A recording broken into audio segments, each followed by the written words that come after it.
not need my interpretation of whoever is their theme. You don't. That's what that was. I am blown away. Oh my god, You didn't realize that was what I was doing? Like, No. oh my god. No, that's why I was randomly scatting drum beats. That's what it's like. That's what it sounds like. It's like I can see it now.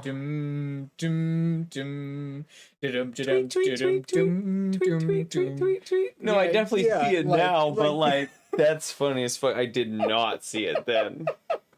I'm even more happy with it now. Okay, well, we did it anyway.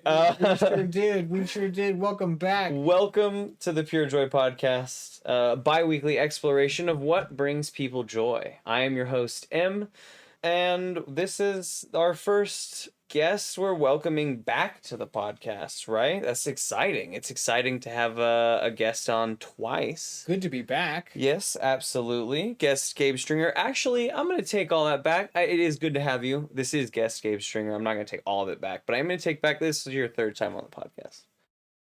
No. I guess so. If you're listening chronologically, hi, it's me again for the third time. Both guest and host. How does it feel to be back as a host? It's as a guest. It's confusing, huh? I bet it's confusing. Hard to parse. That question was. Yeah. It's good. It's comfy. It feels almost like I'm sitting in the exact same chair that I was as a host. So it's comfy. I feel good. You are. Oh, that was I see. You were like leading with it. Yeah, no. But I stomped all over it. I was doing a bit, but in a goof. But you put it in the corner and made it sit. Made it sit. That's sad. I feel bad for the bit, and I would like to. Do you want to switch chairs now? You said that you wanted to try and establish like a host chair and a guest chair. You immediately failed that with the second time live. We should. So just at that point, we can switch chairs now and like. Well, at that point, it seems like this should just always be my chair. Listener, even when I'm guest. Hey, call in. Listener, dial 312-555-6791 and text swap if you want to see these chairs be different. Is that a random phone number? I mean, it's 555, so in theory, it's not real. Is that true? No 555 numbers exist? Urban legend, but like that's in theory why, like when you see it in TV shows, they often use 555. Oh, that's intriguing. That's the code that isn't used. Fun. Is why they use 555. Fun. I'd like to cover up. Please do not text that number, just in case, because I don't want to be held liable for anyone that texts that number. I asked you nicely. Hey, text swap specifically to that number. So please don't text that number just as the host for like liability reasons. It is in the recording that I have asked you. But if you do, I'm not held liable, so just write to the show, PureJoyPodcast at gmail.com. What happened? Did they respond? Hey, if you do, it's your votes that count. Oh my god. Anyway, we're back. We don't really need to do a guest introduction because Gabe has been on the show. This is Gabe. Hey, it's me. Back again. Welcome. Welcome to you. Welcome to me. I'm back. And welcome to us, the PureJoy podcast. So, you know the flow by now. Let's talk about something in life or something today that has brought you joy, small joy of the day. Small joy of the day. I think I have sort of a back of my brain notion of transforming, and like a lot of people have taken a stab at this, and I don't think that anyone's quite gotten it right, of transforming D&D into a VR role-playing game. Yeah. Because I think that it there's so many parallels, and I could do, it's not really a joy, it's more just like a thing that I think about and like just furrow my brows over. But there are many, many parallels between the different versions. Different things have different strengths and different chunks of whatever would be added. But today I was thinking about the leveling system and trying to parse how I would achieve a smooth curve throughout with like a decent amount of leveling throughout. And so I was looking at the different rule books and leveling curves within the systems that I'm aware of, and I had a lot of fun trying to Parse out sort how of that would work. parse out, yeah, sort of a picture. You know, I've seen a 20 level system, I've seen a 30 level system. How, like, do I want to scale that? Do I want to emulate one or the other?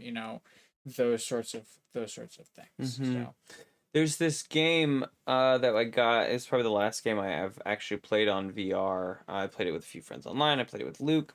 But it was like a mixture of Gloomhaven and D&D in VR.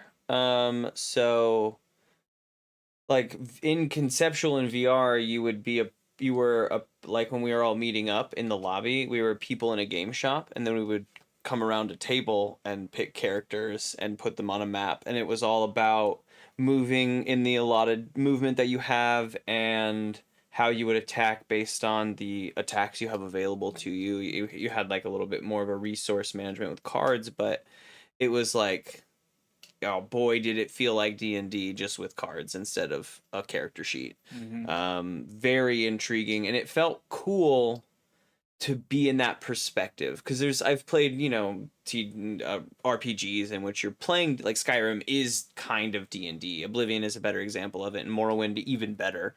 But like you're playing almost a D&D system, but in first person you're hacking and slashing and doing these things.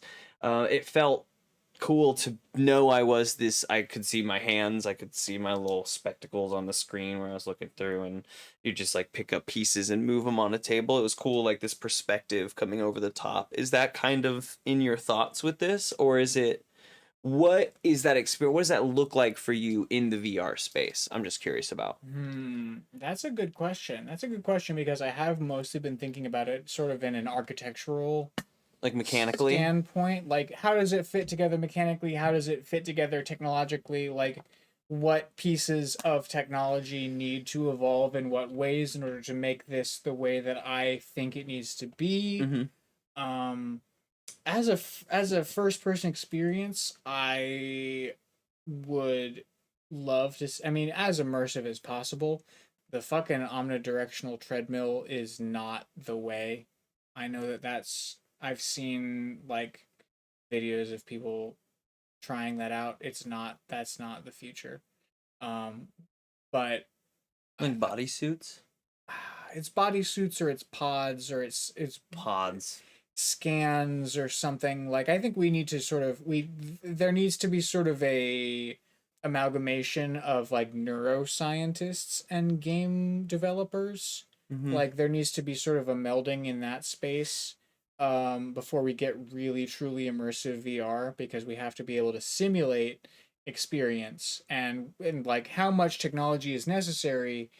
Like, the pod feels like the least technologically advanced method version of this. Yeah, like the less actual technology, like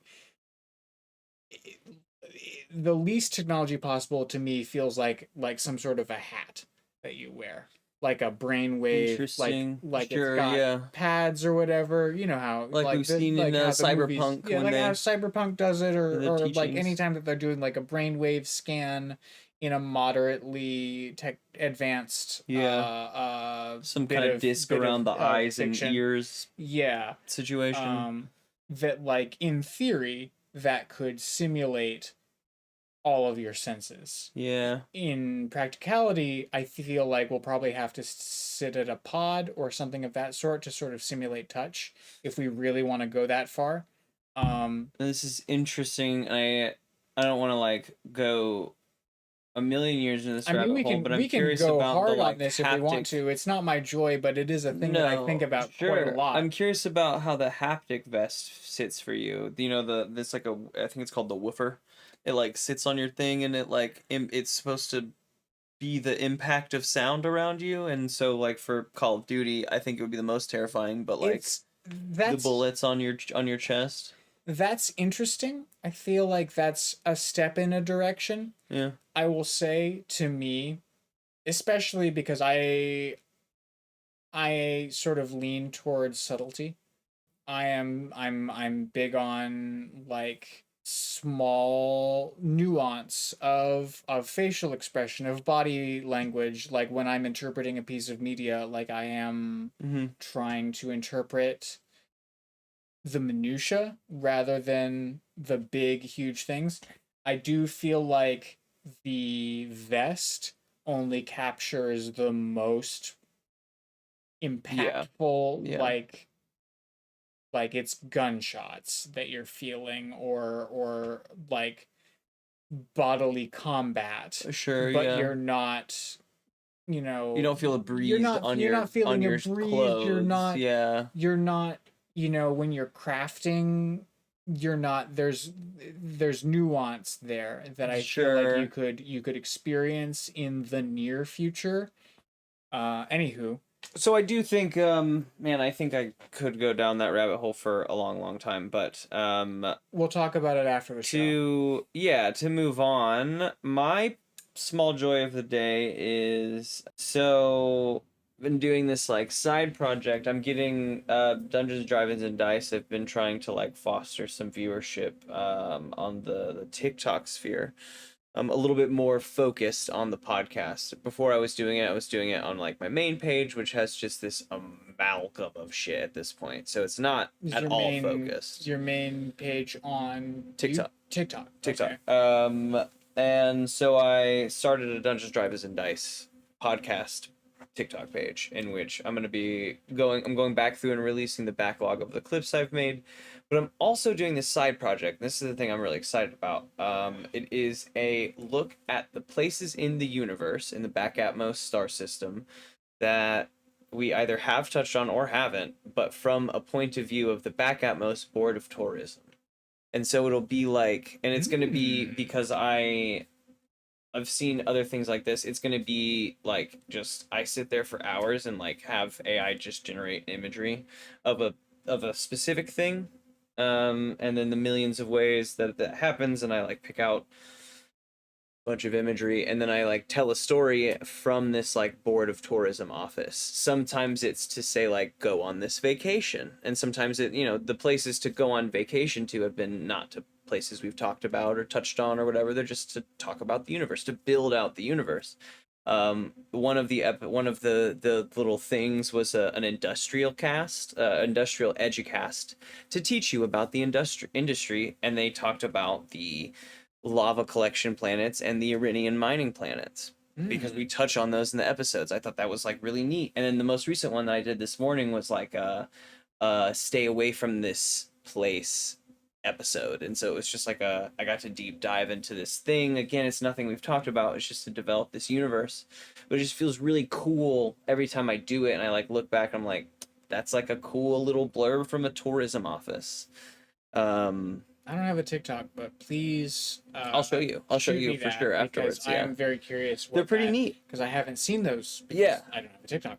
Yeah. So I would love to see what that looks like, because that's super interesting. That's exactly the kind of like world building that I would love to see as a consumer. Yeah. In a bit of fantasy media, like please flesh out the world in directions. Yeah, for sure. I think it's going to be a moment to like give I feel like almost a personality to this governmental body that we've been partially in fear of and partially for and just all over the board on in our actual campaign, but like get a different point of view from their sort of almost mouth, right? Like this obviously tainted view of their mouth, this like everything's great, all smiles view, but like how that looks.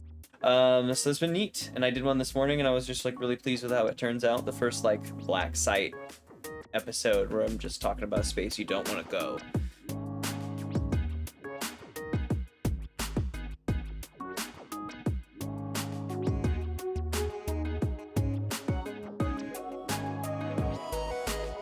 So our joys of the day out of the way, to the side. What in life brings you pure joy? What in life brings me pure joy? Our topic of the episode, our new topic. Topic of the episode. Well, for today's episode, I'm going to be talking about something that is actually, for those of you watching the video right now, in frame right now. What could it be? It's books. Where I'm going to talk about books. Books. I love books. They're great. They're great to hold. They're great to smell. They're great to look at. But we're specifically talking about collecting books. My pure joy is to go into a used bookstore and buy books and then put them on my shelf and look at them. And that is how I derive pleasure in this short temporal world that we live in. I was pretty surprised on the first episode when this was not your topic. Like you said before we started recording, I overthought the first episode. Go back. I'm super nervous. Go back and listen if you wanna see sort of a low key, high key Gabe's response. But I just think I mean to say that, like, yes, this makes sense. Like, as someone that knows you, like, this is something that you love. Yeah, I've had a shelf of books for as long, basically, as I have been alive. It hasn't always lived in my room, in my controlled space. Mm-hmm. Like, it used to be a singular shelf of picture books that lived in the upstairs hallway of my house growing up.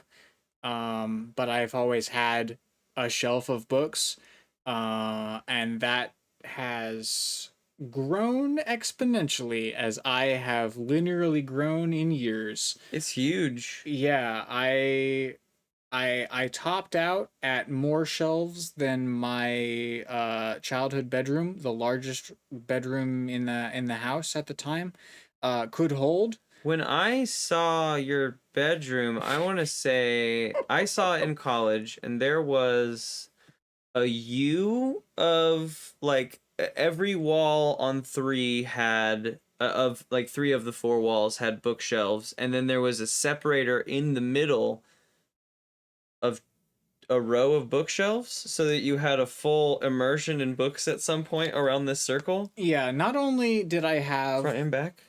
Not only did I have a full perimeter of books anywhere that there wasn't like a window or a bed, but I did wall off and sort of create a cubicle for myself.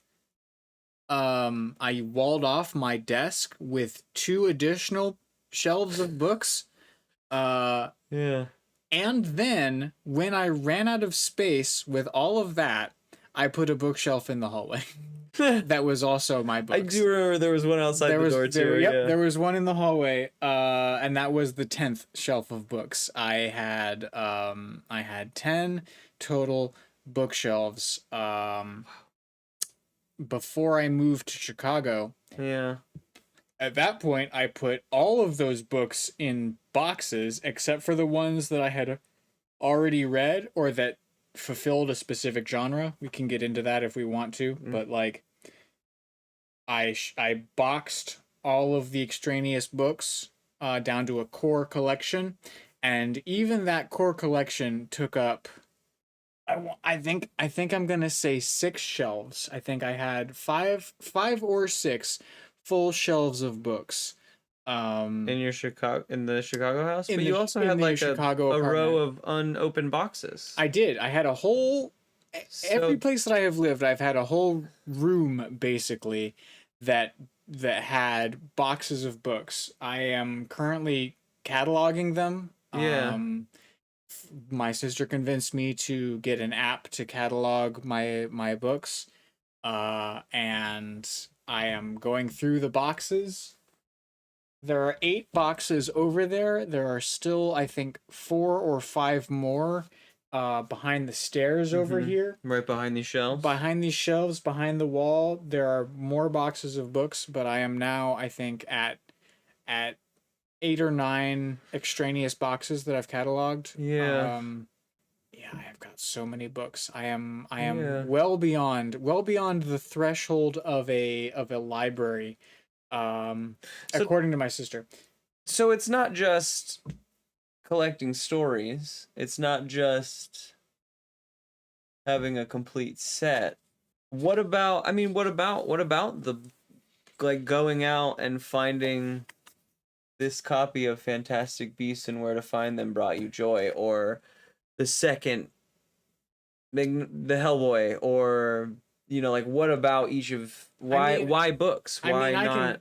I can like if we wanted to do like an 8-hour set of podcasts called Gabe's Bookshelves. Why this book? We really could. I don't mean I could guess absolutely specifically why every book. Ooh, I could almost like book for book walk you through all of the books that are shelved right now and be like, this is why.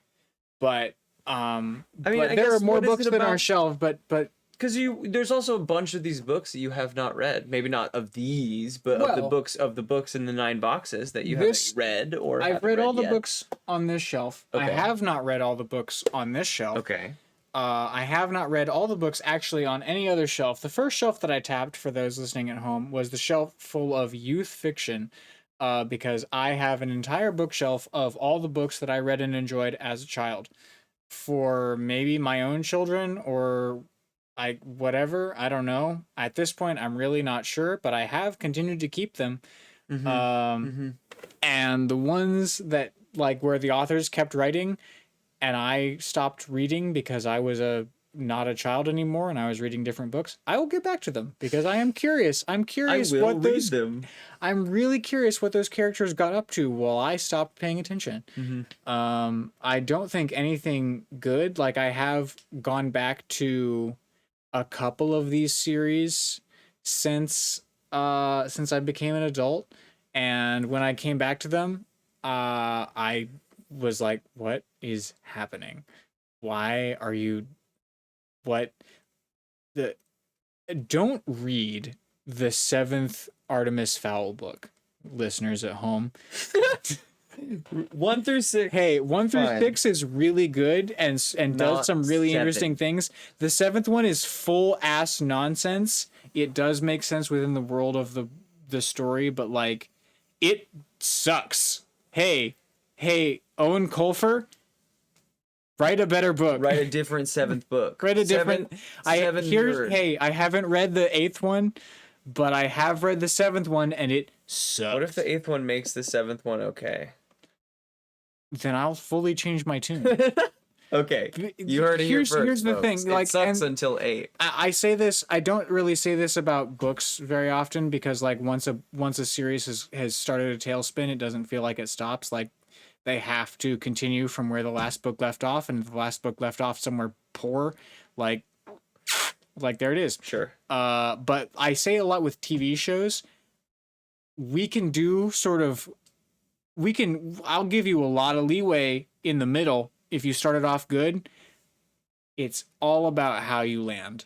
Like, if you can stick the landing, then all of the sort of loop-de-loops that you did in the middle make sense.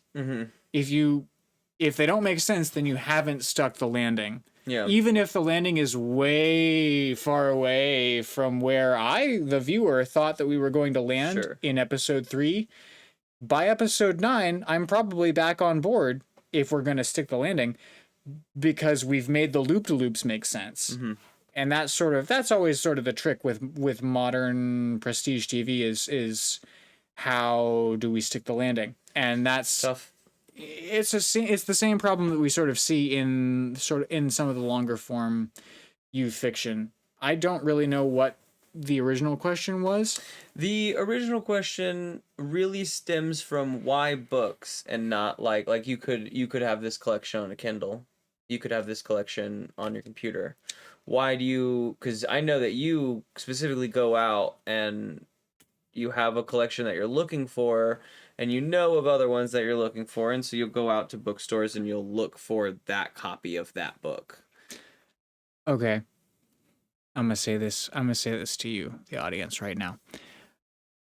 I collect books the way that I do, and for you that can't see, I collect books in hardcover as sets. I do it because it looks really good. Because when you stand in front of the shelf and look at all of the books lined up, they look good. And that's entirely why. I could have spent a lot less money buying paperbacks that had been beat to hell and, you know, gone to Goodwills or garage sales or whatever and bought the paperbacks, but that is not what I did. I wanted hardcovers, partially, I guess, you know, mostly at this point because they look good on the shelf, but also because I really wear on my books. I don't read them quickly, and so that means that if I choose to read a book, it does spend a long time in my backpack and does get beat up quite a bit because I travel with that backpack. Me and the backpack go places, and I can't guarantee the safety of a book inside of that backpack beyond the fact that it won't get rained on. And so it's got to be able to sort of fend for itself in there, and that means a hardcover. So is it more, do you think, which do you think brings you more joy? Is it the act of having a collection, completing the collection of this thing, or is it the book itself? Like owning a book, reading a book? Having the collection. Having the collection. Having the collection is what, here's the thing, is there is joy in reading a book. Mm-hmm. That joy has nothing to do with what the book looks like. Well, yeah. Nothing at all. True.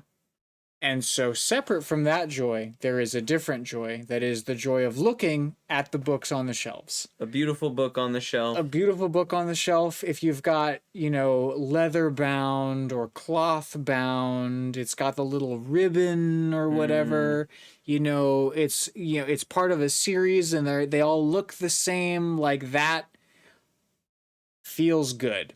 Yeah. And there's that joy. There is also a third joy, and I would say that this is excluded from reading the book, like that's sort of its own thing. Mm-hmm. Reading is its own. We're not going to talk about reading right now. We're talking about collecting books. Okay. The physical objects that are books. The joy of going into a used bookstore and finding the exact book. The book you were missing, or the next this black copy of the Hellboy. You know, I was missing number 2 of these books, and I found it. Here it is. I don't care that it's $65. I found it because this is the 4th store that I have actually looked on the shelves for. Exactly, like that. You know, and I don't know when the next store will be that I will find this on. You know, like. Does that come with if it, like, because I mean, a lot of these look incredible. You found really good copies and you've taken good care of them, but say you're missing number 2, but you find Hellboy number 2, but it's scuffed up. It's a damaged cover. Does that affect I mean, that's probably got a weigh on your, do I buy this or not? I mean, if it's been beat to hell, then no. I probably won't. We want it to look good in the collection. I don't want to be able to quickly identify the one that was well loved amongst all of the rest, just because it's been, you know, loved quite a bit. Yeah, sure. That makes sense. If it becomes well loved, I want it to be well loved because I was the one who loved it. Was there a book in particular that sparked this obsession? Collecting with having your own personal library? Well... Or a book series that when you got, you were like, that's the one that looks so good on this shelf. Maybe I need to add another one. Okay. Yes and no. I didn't become interested in having my own books until I was in somewhere in middle school, 7th or 8th grade, I would say. And that was because I wore very hard on my books. And so when people would lend them to me, I would return them in much worse condition than I had found them. And on one level, that was fine because most of the books that I borrowed belonged to my father. And so I could be like, you watched me read this. You've watched me read all of the previous books that you've lent me. And you continue to lend me the book. Only the hardcovers have survived. It developed your love of hardcovers easily. Found it. However, in I mean 5th or 6th grade, I borrowed a book that didn't belong to my father. I borrowed a book that belonged to one of my classmates. Uh-oh. And in the process of reading it, I tore the entire cover off of it. Damn. Yeah, I mean, covers aren't, I mean, to paperbacks, it's just another bit of, it's the most vulnerable bit of paper because it's the outside cover. But I can't give that back to you. Yeah. So that's your first and that was my first, like, I guess it comes out of shame, which is weird, but like it is like I had to replace her book. I had to go and buy a new copy that did not at all look like her copy. Yep. I ruined yours. Here's a new one. I sure did. I'm keeping the other pages of it, not these first two that I ripped off. You but can have them too, I guess. If you want them. I'll tape them to the front. Special edition for you. Georgette Hoffman, if you're listening, I really am very sorry. But at that was sort of the moment where I was like, all right, I can't read paperbacks because I will hurt them in a way that their owner, who probably isn't me, won't accept. And from there, like, I do have a full-on honest love of the hardcover now, but it definitely did originally stem from the fact that they could take a beating. Yeah, I mean, aesthetically, it just is better. It creates lines.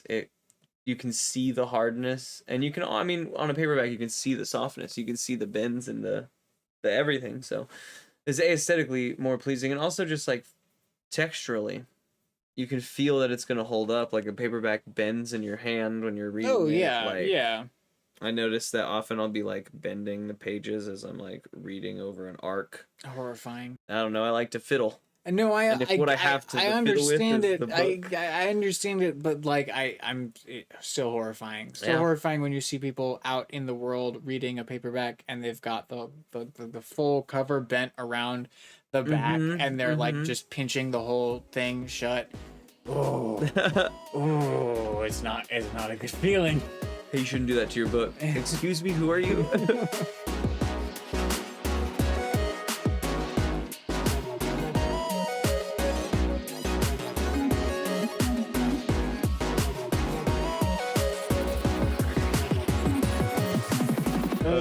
Yeah. Okay, so it stems it's a lifelong, not entirely lifelong, but long enough. At some point you won't say it's a lifelong. The shelving passion, of the right? books hasn't been lifelong, but the love of books Yeah. has been. It's, just sort of from the moment that I could conceptualize owning the book myself, I've wanted to do so. Are there any, like, I don't know, book values range hugely? Are there any, like, I don't know, rare books or specific editions of books that you're after? Like is it a special book to you that you're like, oh, Harry Potter 2 is important, so I have to have a first edition because of this? Yeah, I don't know. Are there any books? No? I mean, well, yes and no. It's a lot of the questions I feel like I'm going to answer yes and no. Okay. No, I have no interest in first editions or signed copies or any of that sort of publicity nonsense. Okay. It's not for me. Like, They all have the same words in them. So long as it's hardcover, that's enough for me. However, the very act of it being hardcover does pose some problems because the market is not in favor of hardcovers. The market is in favor of mass market paperbacks that you can read on an airplane or whatever. And so as the world progresses, hardcovers become harder and harder to find. Especially, you know, as books age, like people aren't making new hardcovers of Jurassic Park or what, like the books that came out in the 90s or 80s or older, you know, unless they are quote unquote classics, people have what we like have. the hardcovers that exist already exist and you have to find them. And so books that I read sort of as I was coming of age, like when I started reading mature fiction, sometimes I was reading paperbacks. Sometimes I was often reading, you know, paperbacks that I was lent or hardcovers that I was lent, or, you know, and so often those books have been the most difficult to find. Like it took me upwards of 4 years to find a hardcover copy of Jurassic Park. Hence why you mentioned it. Nice. Okay. The only copy of Patrick Rothfuss's The Name of the Wind, which I will just sort of quick sidebar, one of the better bits of fiction that is out there. Like, read The Name of the Wind. It is a book that is meant to be a story that is told. Like, it's almost meant to be read aloud. It is such a storytelling bit of fiction. And I have seen it in hardcover exactly one time, and the price tag for that copy, I think, was like $400 or something of that sort. I have a paperback copy. I have a hardcover copy of the sequel, but I have yet to find a hardcover copy of the first book. When you've been able to afford it. Yeah, I mean, like I could swing $400, but like I'm not. Like it that sort of veers into. I'm not $400 on a book rich right now. Oh, I'm not. And it's like, in the grand scheme of things, not that special. It wasn't scripted down by the monks in Strathmore Abbey or whatever. Like, well, no, but it could be special to you to complete. It could be special to me, but it's not $400 special to me. Like, that's quite a price on a book. That's true. That's true. That feels like a book that goes into at least a glass case of some kind. You know what I mean? Yeah, like that feels like your first glass case book. Do you have an interest in that kind of collection? No, not at all. Your collection is collecting them to read them in a manner that is not going to damage the book. You also just enjoy this now, like the hard. I collect for a number of reasons, but I'll give the three biggest ones. Number one, simple optics. Looks good. They look really good. Looks good, tastes good. If you ever live with me, you will find me often just sort of standing entirely silent, staring at a shelf full of books. I have seen this. I just like to look at them. I have seen this. B, I don't know if this is an ADHD thing or any other kind of a spectrum thing, but I have an approximate knowledge of many, many things, and I can't summon a single one of them without prompting. And the titles of the books, like if I have a book on many of the things of which I have an interest in, that very much helps me sort of find all of the knowledge that I have, or at least if I can't find it in my own brain, I know exactly where to look for it. It's in that book. Right, sure. Being able to remind yourself that the third book is called fucking whatever the third book is called, Church and State 1, lets you remember what's in Church and State 1. Or I think most specifically I do it with the cookbooks that I have, is that like very often we will be having a kitchen discussion. We're trying to plan out a meal. We're trying to figure out what to do with a recipe or what goes with what ingredient or whatever. I will very often reference a cookbook, and I usually within the first or second guess know what book to reference, just because I have an approximate knowledge of A, what I know, and B, what's in the book. And so I can very quickly just sort of pop the book open and find, how to roast a grapefruit or whatever. And three, I think, is sort of the most personal, is that like my collection of books is one of the more personal ways of getting to know me, like who I am, both my history, my interests, my breadth of knowledge, like any of it would be reflected through the collection of books that I possess.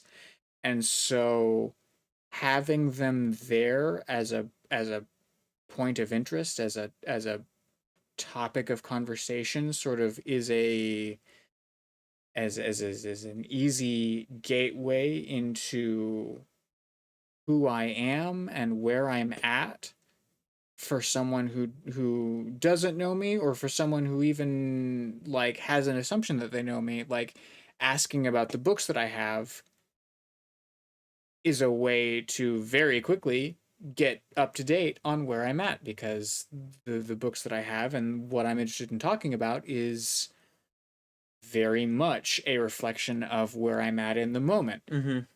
I think a good exemplar of that, I think, and a moment when the existence of the bookshelves as a joy crystallized for me, after I'd finished college. I was out with some friends, and I brought one of them back to my place to see my room, which I have talked about was wall to wall, and also some walls that I created myself, bookshelves. And I brought this friend back to my place, and the very first thing that she asked me about when she went into my room was the bookshelves, and we spent like an hour and a half just question and answer about the bookshelves. And that was one of the more like crystallized moments of exquisite joy that I've had. It was just being able to talk about this collection of books, because like I can talk about it in broad sweeps right now here on the podcast facing away from it, but like, as I've said, I could go through almost every book on these shelves and tell a story that has very little to do with the story that's inside of the book, that is how this book came to be in my possession, how I came to desire having this story in my collection, sort of who introduced it to me, who have I introduced it to. All of these things are wrapped up in the physical article, and all of them sort of are sparked when I see this collection here on my shelf. I don't have sort of a good denouement from that sort of tangent, but No, this collection of stories is like a collection of your stories. It's not necessarily the same ones, but it is a physical manifestation of the collection of your stories, and the stories that are important to you. Not to say that there isn't an important memory or story that isn't on these shelves, but that there probably isn't a better jumping off point for someone that doesn't know you or wants to dive deeper without prompting. It's an easy hive to poke. I could pretty concisely say that there is not, unless it is a comic book, there is not a story that is important to me that is not reflected on these shelves. I have collected a version of every novel that has been important to me. Oh, I mean, I guess reflected that by on the shelves. story, Yeah. I mean just like even your own life stories. Like there's Oh, for sure, certain things yeah. that aren't reflected directly in the fact that you have the Chew novels, but there is a story in the fact that you have the Chew novels. There's a, there.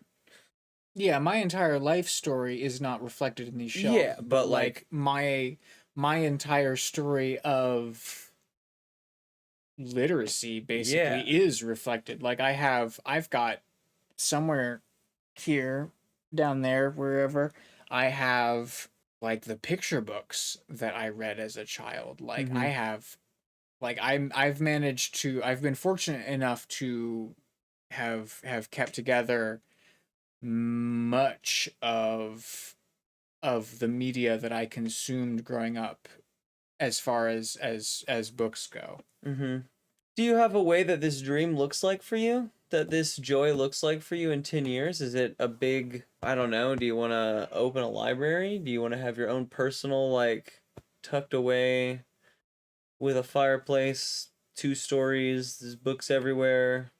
That's What kind, like, what is this, what do you think this looks like for you in 10 years or something? what it looks like in 10 years is definitely one of those two situations. Like I'm reticent to give my books to a library before I die. Like they're welcome to have them afterwards. That's fine. Like I'm not going to want them. Sure. But if there's some sort of middle ground where I'm able to offer some kind of a library service, that would be really cool. Like the idea of a private 24-hour library study space has always been really interesting to me. Like in an urban setting, Mm-hmm. you Mm-hmm. know, downtown Chicago or wherever it is that the university's at, or, you know, same situation, major city, wherever, Yeah. a late night 24-hour library study space coffee shop would be really cool. Like a two-story shit where the books are downstairs and I live upstairs. Kind of a Interesting, situation would yeah. be really cool for me.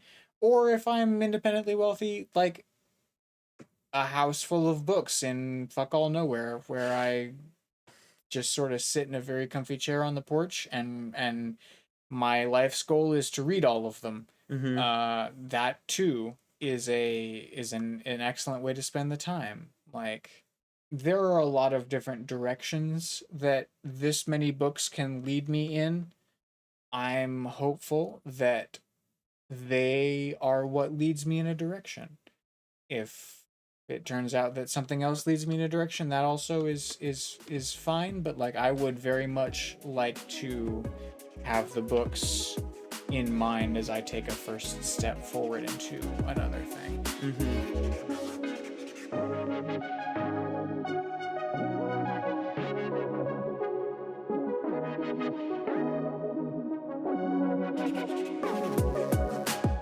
So, okay, on the hunt, you said that I mean, that's important to you. We know what it's like when you go out and you find the book. It's incredible. Are you able to find joys in the hunt when you don't find the book? The joy of the hunt, I mean, is finding a book you're looking for, of course. Succeeding in the hunt. A successful hunt is always good, but the hunt itself is also fun and valuable just because it exposes you, if you keep your eyes open, to new things or to things that you had heard about on the radio or that someone had told you about that suddenly you see out in the wild. And it also depends on where it is that you're looking. Like, you don't look that hard in a new bookstore because you're looking for something, usually. When you go into a new bookstore, you are looking for the new bestseller or this specific book or Mm-hmm. whatever. Mm-hmm. And if you go into a used bookstore, depending on, there are a couple different kinds. There are like the franchised used bookstores, and often those are alphabetized and organized. Half Price Books is my favorite iteration of this, Mm-hmm. Mm-hmm. where they have everything sort of collated by genre and author, and you can very quickly, if you want to, find out if what you're looking for is or is not there. Mm-hmm. My job takes me all over the country, and half price books are very fortunately spread out over most of the country. And so, a lot of the time, if I have a vehicle and am not in my hometown, I can have a brief day trip to a half price books and just sort of enjoy the poke about.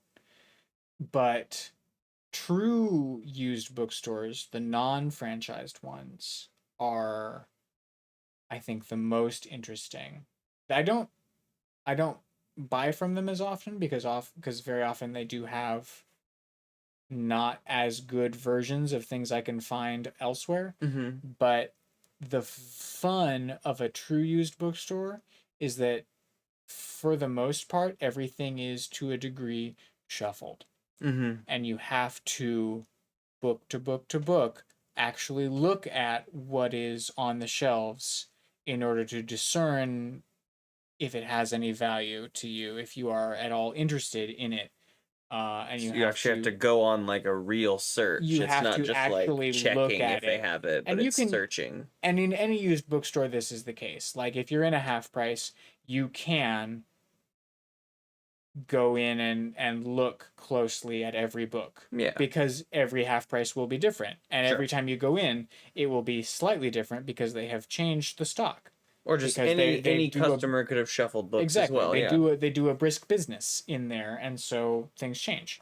But in a half price, because it is so organized, you have an opportunity to skip the things that you know that you don't want, Mm-hmm. and so you've missed this really excellent book on beekeeping or on fruit gardening or whatever just because you didn't check the gardening section where that book's title might have jumped out to you if it had been shuffled into Mm-hmm. whatever else. Mm-hmm. And so some of it depends on the mindset, a lot of it depends on the kind of store that you're entering. But as soon as you enter sort of the used book genre and sort of sphere, the joy of the hunt is on. I'm gonna just sort of add a brief addendum because I covered new books and used books, but I did not cover like small bookstores. I will say some of this depends on what your how friendly your wallet's looking, but buy from small bookstores. They have the most interesting stock every time because they have an amalgamation of what is popular as well as what the bookkeepers find interesting as well as just like a larger swath of what your average used bookstore perusal would find interesting. Like Mm. they have larger degrees of mythology or like classics you don't see Mm-hmm. or graphic novels you don't usually see. Like they sometimes will have new graphic novels or they'll have they just have the interesting bits of a used bookstore, at least for me, but up to date. And the Mm. prices are new bookstore prices, but if your wallet is friendly, buy from there because that encourages the market way more than a used bookstore will. And Mm-hmm. it also, I'm just always a big proponent of anyone who's not Barnes and Noble because Barnes and Noble huffs nuts. You heard it here first, You folks. heard it here first, folks. Barnes and Noble huffs nuts.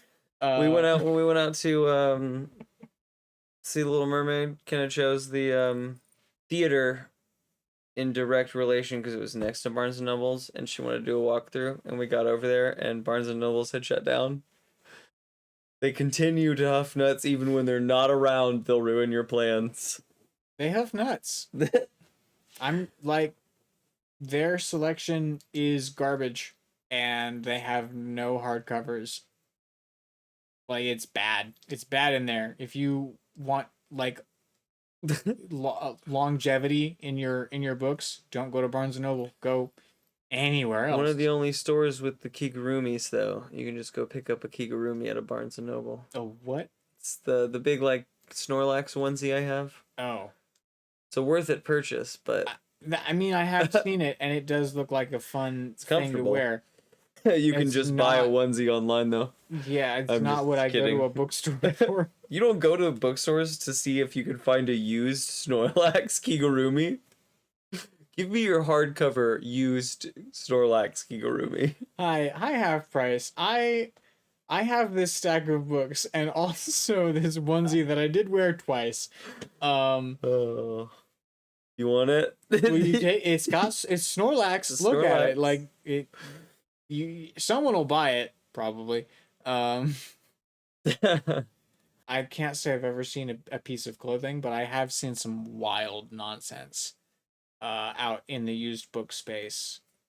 I mean, every time that we've gone to Barnes and Noble for something specific, I would say that even though it was a thing that was just coming out, or was someone from, I don't know, a celebrity that was, I just expect Barnes and Noble to maybe have that. They still didn't have the one thing we were looking for. They had every other celebrity, they had every other approach to this thing, but not the one that we were like literally there for. It's like, if you're gonna be the one place to find a new book, I gotta find the new book here.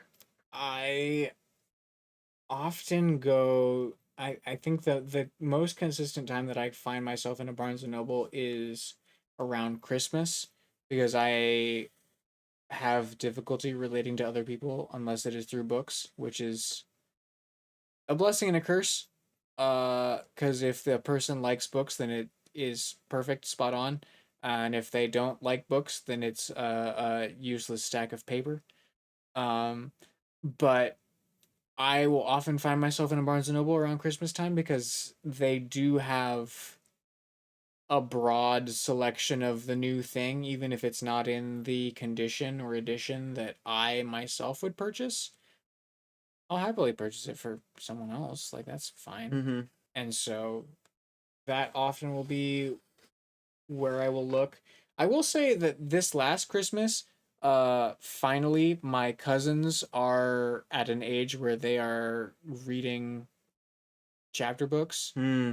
And so I can like actually start to Give your young adult yeah, novels. I can start to bestow upon them the first book in 5 different series and just sort of be like, all right, go nuts.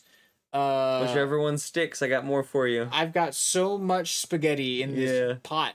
I've got kettles of spaghetti to throw at you. Years upon years worth of pasta for your wall. Something will stick. Some of it's gonna stick. Just I'll make it stick. I'll make it stick. So that's been fun. It's been interesting. I have had to learn who to purchase books for and who to purchase something else for. I don't know what else, but something else. No, you definitely get sort of a whack-doodle gift from Gabe if it's not a book because he really had to spin the wheels for a while to try and find something that wasn't a book for you. I mean, it's easy to think about things in terms of books when you're. I mean, I'm a book person. You're a book person. You're surrounded by books, and a lot of your, like, I mean, it's, as you said, it's easy to tell a story through a book, not just the story that it is telling, but the story that you associate with the book. And so that, I mean, as the more I've grown up, I've learned that it isn't just the fact, like, it's the thought that counts. A lot of people use that saying as, I thought of you, that is what counts. And it isn't. It isn't that you thought of me. It's how you thought of me, right? It's in what way you thought of me in doing this. It's the personal portion of that thought put into it.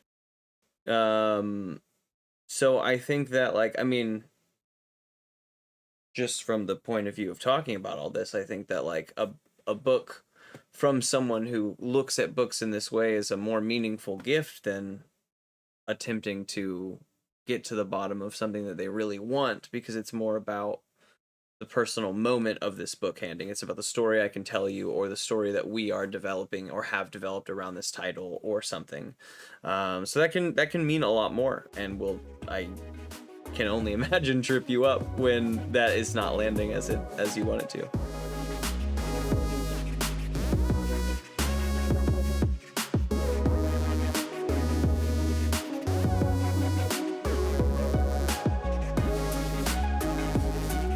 I've had a trouble wanting to start collections throughout things, but they sort of get, I don't know, muddied over times. Like, I enjoyed dragons when I was young, and so I started to collect various dragon things, and then that got muddied, and it was like, there's a dragon on this thing, and so I have it, and there's a dragon statue that doesn't fit in, and now there's a dragon book for some reason that doesn't fit in with the collection. So is there any advice to keep people, like, to inspire people to collect in the right way that's not going to like burn them out, because it is, I don't know, easy to burn yourself out on something if you just do it. Certainly. I think that depends on how you want to collect. If you are collecting for the visual, like if you prefer to stand and look at all of your books, then there is a certain standard of excellence that you are looking for. And the important thing is not to compromise. Even if you find a hardcover book of whatever, I think that the Game of Thrones is the easiest because they have released a line of hardcover books that are one height, and also a hardcover line that are like an inch and 3/4 shorter. Don't compromise yourself. Find all of the ones that match. I don't care how long it takes. You will feel so much better if all of your books match on your shelves. However, if you are collecting because you want to accumulate the stories that mean something to you, don't collect outside of that scope. Don't just get a dragon thing because it has a dragon on it. Don't just get a dragon thing because it has a dragon on it. Don't just get a book by this author because they wrote another book that you liked quite a bit. Read that book from the library. Libraries are great. My mother will not believe that I have just said this on camera, but I love libraries. Just because I collect all of these books to have by myself for my own library doesn't mean that I don't think that libraries are an essential thing. Support your local library, ladies and gentlemen. Go out there, folks and friends. Support your local library. If you are not of a mind to have an expansive collection, if you want to sort of narrow it down, just focus on the media that you have yourself consumed that has had an impact. Did it make you feel something? Good. Then keep it. Read it again. See if it makes you feel something a second time. Refer it to someone else. Lend it out. See if it makes them feel something. Like, explore in that space. The space that pulls your heartstrings, that makes you feel excited or anxious or angry or enraptured or whatever, that gives you a strong feeling, even if you can't put words to it. If it makes you feel something, it is worth investigating. I mean, truly, no matter what that feeling is, I think something that stuck with me for a long time now, kind of piggybacking off of that, is that like there's like a Buddhist thought process behind the experiencing of emotions, and it's pretty opposed to Western culture and how we deal with emotions, and that is like feel good emotions and stuff, like push down the bad emotions and don't really feel them, because you don't want to embarrass yourself, or you don't want to make a scene, or you don't want to do all these things. But this thought process is about like when you feel, I mean, any emotion from good to bad, taking a moment to like inwardly accept and appreciate that emotion. And it kind of like comes down to finding joy in like anger and sadness and rage, and like when you're feeling that, like experiencing the good part of what that's giving you at this moment. And that's it's hard to break that down, especially coming from like a Western ideology, but like it's hard. It's interesting. So like if I think that just sort of came from like when you feel those emotions in experiencing media or a book or a movie, a comic book, whatever that is, feel it. Like, do feel that thing. Experience what that feeling is like and why you're feeling this way and what's causing you to feel this way. And if you're really trying to do some self exploration, take note of when you felt that thing, of what it was that triggered that thing. Read that piece of media again. Experience that experience again and compare and contrast your feelings when you have those experiences, what that, is there a difference? Is it different knowing that this thing is happening and knowing it's coming? Like what are the different feelings? Share it with someone, talk to them about their experience.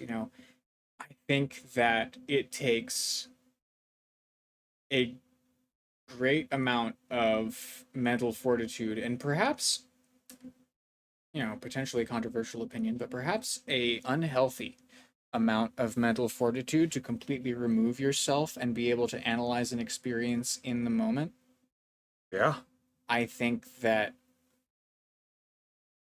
the ability to retain an experience and be able to analyze it later is healthy, but the amount of self-removal it might take to be able to look at an experience objectively, the way that you see a lot of fantasy characters doing, if you read like high sci-fi or something like that. I mean, anime is huge about it, or right? anime, like they're all about that self-analysis. This 20-minute section will moment. take 6 episodes because they're thinking.